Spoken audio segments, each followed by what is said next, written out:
What is up, guys? We are live here with Pro Play Games, and we have a brand new deck tech for you today. It's the Hirudegarn Mono Blue Control Deck. So Hirudegarn is a brand new leader from Colossal Warfare. We have the giant one here, which is why it's so big. So pretty interesting leader. It is a blue leader. When this card attacks the leader card, you may choose one battle card. So you can't send any card. That's kind of relevant. You can't send like an event card or anything like that, or extra card from your hand and place it in your drop area. If you do so, draw 2 cards. So a pretty interesting leader. It joins the ranks of Cell and Frieza on some of the few leaders that can exchange 1 card for 2. This one has the requirement or restriction of attacking of a leader card, so that's the only way that it can perform that, and it does have to attack, of course. The Awaken, much like many of the leaders that draw 2, except for Cell, it does untap 2 energy instead of drawing 2 cards, which isn't that bad, especially in this version of the deck. It does benefit a lot more in this deck rather than you know, the aggro decks that you've been seeing for Hirudegarn out there, which we'll probably go over later in the week. But this one is purely a control deck, so that ability gives us a lot of reach. And then backside, the Awakened Perfection Hirudegarn, pretty simple. When it attacks, you draw a card, but not only that, it does give you the added benefit of making your opponent lose a card. They pretty much skip their next draw phase essentially, because they put a card from their hand on top of their deck, so they choose a card. And very powerful, especially in this version of the deck, because we do have multiple cards that send cards from their hand to the top of their deck, so you can stack as many as like 3 cards in a turn if you really got everything going, if you got the whole engine going. So let's go over the deck. Now we did start off with a pretty good amount of 1-drops here. For the 1-drops, we have 4 Time Control Cronia. Now this card, brand new from Colossal Warfare, it does enter the battlefield and give you a draw, much like Majin Buu and things of the like, Youthful Bulma, but it's particularly good because it does also give you the upside of shutting off Shigesh, which is a card that was very popular you know, before this set was dropped, and now you're probably going to see a lot less Shigesh, but you're playing this card primarily just for the draw. It filters through your deck. It's very good in control decks like this because it is an extra card. It replaces itself, and it's a 5k combo, so you can protect yourself and get to that late game that you need to get to in order to properly execute your game plan. We're playing 4 copies of that one, and that card is particularly needed in 4 and in this deck in general because of this other card that we're playing from Colossal Warfare, which hasn't been seeing a lot of play as of late or as of recently, but I think it's something that might be a little bit more popular as we head down the stretch in the regional season. And it's this one right here, Tokitoi, probably butchering it, but it's a time creator and a very good card. It also has deflect, just like Cronia, which I don't think they'll ever, you know, play a counterplay to these cards, but you never know. Now this card reads, when you play this card, you place 1, you can place it on top of your deck, and then if you do so, choose 1 black battle card with 3,000 power from your deck and play it, then shuffle your deck. So it's really good because, well, the only target here is Cronia, which is the reason why we only play 2 copies, because it could only get 1 card in the entire deck. But it still is very good because it's essentially playing like 6 Cronias, right? The upside also is very good because you can actually discard it to the Hirudegarn ability if you do draw it down the line. It's just another way of getting that turn 1 play. You only have, I mean, you have 2 main turn 1 plays, Cronia and Majin Buu, which essentially do the same thing here. Being able to just come down turn 1, draw you a card, and give you some type of defense. So the Tokitoi gives you another 1-drop to kind of reach a little bit more, and also it's a very good card to discard with Hirudegarn down the line when you already see the time Cronias. It also gives you a lot of information about your deck, which is very important because you do need some pieces to assemble. It's kind of like Cell. Next, pretty obvious one. This is Hoi, Emissary of Flame. This is a super combo for the deck, pretty much. If your leader is Hirudegarn, you can, you know, discard it and another card. It doesn't have to be a battle card, very relevant because we do play a lot of event cards. So it's pretty good. It gets those events out of your hand when you're trying to defend yourself against aggro decks. and we'll draw you 2 cards, give you the 10k boost, just like everything else, and life at 4 or less. So this isn't one of those that you get like, you know, 5 or more life or whatever the case is. This is just a normal super combo, and it's just themed for the deck. And instead of drawing you 1 card, it draws you 2, because you do filter out a card from your hand. So it's really good against aggro decks to get those events out of your hand. Next one up is the Minota, 4 copies. Hidden Darkness Minota. This card's very good. It gets your whole engine started. It's just very it's very synergetic with the leader, because when this card is sent to your drop area, when it's placed in your drop area from your hand, if your leader card is Phantom Dragon, a demon, which is pretty much Hirudegarn, you can place 1 Hirudegarn the Wanderer from your deck and add it to your hand. Now this is very popular, very powerful, and very essential for the deck, because not only does it net you an extra card, it's something that you want to see turn 1, because it does thin out your deck. Deck thinning is very important. It becomes with Hirudegarn, it essentially draws you 2 cards instead of, like, you know, discarding 1 to draw 2, essentially netting you 1 card. This will net you a total of 2 cards. So you always want to open with that card. It's very important to get your whole strategy going. And the reason why we only play 3 copies of the Hirudegarn the Wanderer is because Minota does search this part. Now this is like the bottom half of Hirudegarn. This is step 1 to getting the whole like engine going, and it's a very crucial piece, but we only play 3 because we can search it with the Minota. So it has an auto when this card attacks, place up to 3 cards from the top of your deck in your drop area, which is not very relevant.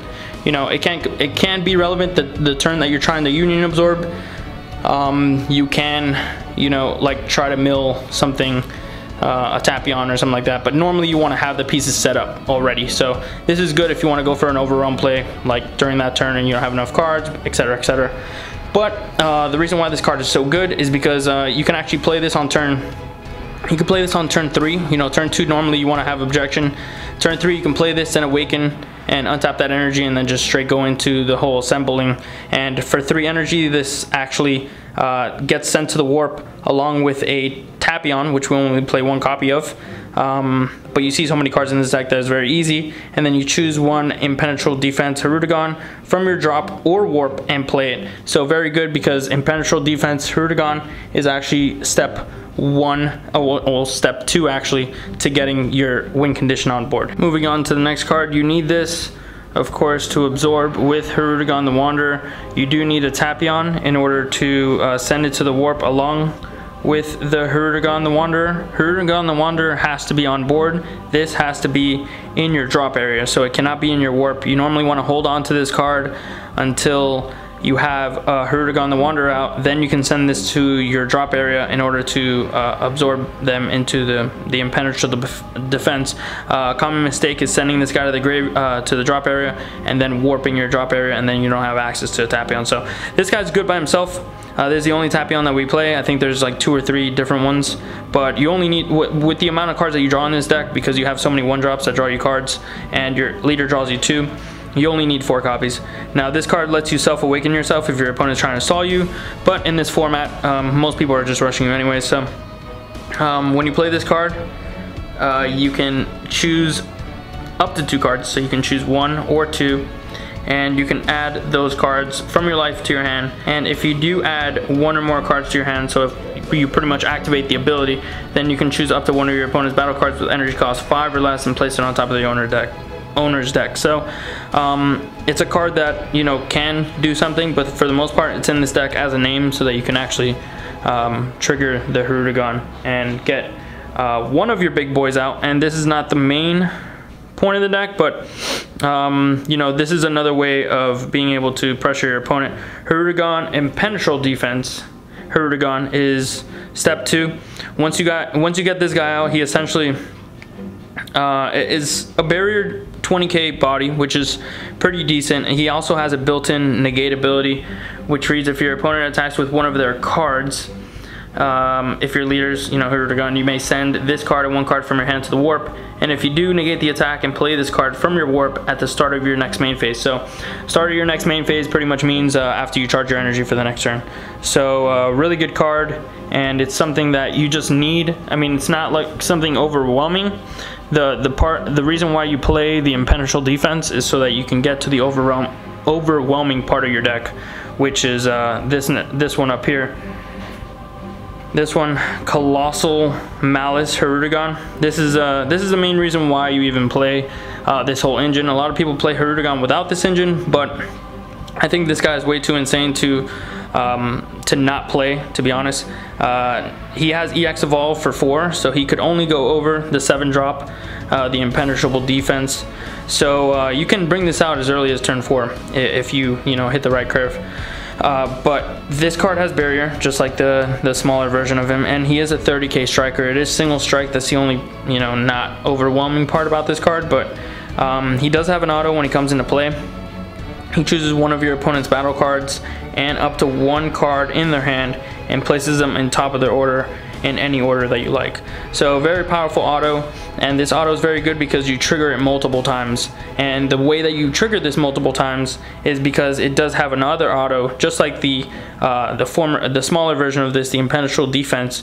If your opponent attacks, then you can send 1 card from your hand to the warp and this card to the warp, and then bring him back during your next main phase. So essentially what you want to do is bring him down. He's going to be your defense. Even if you tap out, he's going to be a negate, so you shouldn't be looking too bad. This deck is full of 5Ks as well. As you can see, we have a lot of 1-drops and stuff that are going to be able to defend your life. You have a super combo that can get event cards out of your hand to be able to make sure that your hand is optimal for surviving that turn. And then once that bad boy gets down on the board again, your opponent's going to be pretty much down 4 cards in total, and they're going to be staring down a 30k barrier card that pretty much has like indestructibility, because you really can't destroy that card, to be honest. It has barrier, and then it'll go to the warp. So if your opponent actually attacks with something and then you negate it and he goes to your warp, even if they like chain attack Zeno you, then he'll be able to come back. So now that's pretty much it for the Hirudegarn package. Now we have something else that we did choose to splash into the deck, just because it does filter through a lot of cards, and a lot of cards in the graveyard. You'll want to utilize black cards as much as possible. So we did choose to play 3 times choice Supreme Kai of Time. Now this card's pretty good. I feel like this is a strictly better version than Time Patrol Trunks. It has the same overwhelm cost, which is 3, but this one, when you play with overwhelm, you can actually look at the top 3 cards of your deck. So instead of looking at 2, you look at 3 and choose 1 battle card. That's the only problem. You could only choose a battle card. You choose a battle card, add it to your hand, so you have to reveal it to your opponent. That's the only downside. Also, Time Patrol Trunks, it doesn't matter. You don't have to show it to your opponent. And then the other ones go to the bottom of your deck. So no matter what, they'll go to the bottom. And that's another, it's okay. It could be a downfall or an upside, to be honest, depending on what cards that you hit. But it is a 15k body, just like the other one. It just lets you see 1 more card, which I think is fine with the trade-off that you're taking versus Time Patrol Trunks. So very good card. It also could be fluted back to your hand, just like Time Patrol Trunks, but still very, very powerful card. It helps you dig into the pieces that you need, because this is essentially a combo deck, a combo control deck. Next thing that you're going to be playing for the Overwhelm package, this is like your one of your limited ways of interaction with your opponent. Dimensional Banisher Fu is actually a brand new card as well, and this card for an Overwhelm cost of 5 and 1 energy, just like Mass Saiyan. He does have the ability of warping one of your opponent's battle cards. No restriction on the energy level or anything like that of the card. As long as it doesn't have barrier, this guy will be taking care of it, and it also has double strike, so you can actually go for a game with him if you really like. We're playing 1 more different type of Fu in the main deck as well. This card is very easy to get. This deck is very easy to get multiple cards in the drop area. So we're playing Scientist Fu just to restock our hands, just 1 copy. And then now we move on to the part of the deck where you play like a lot of events.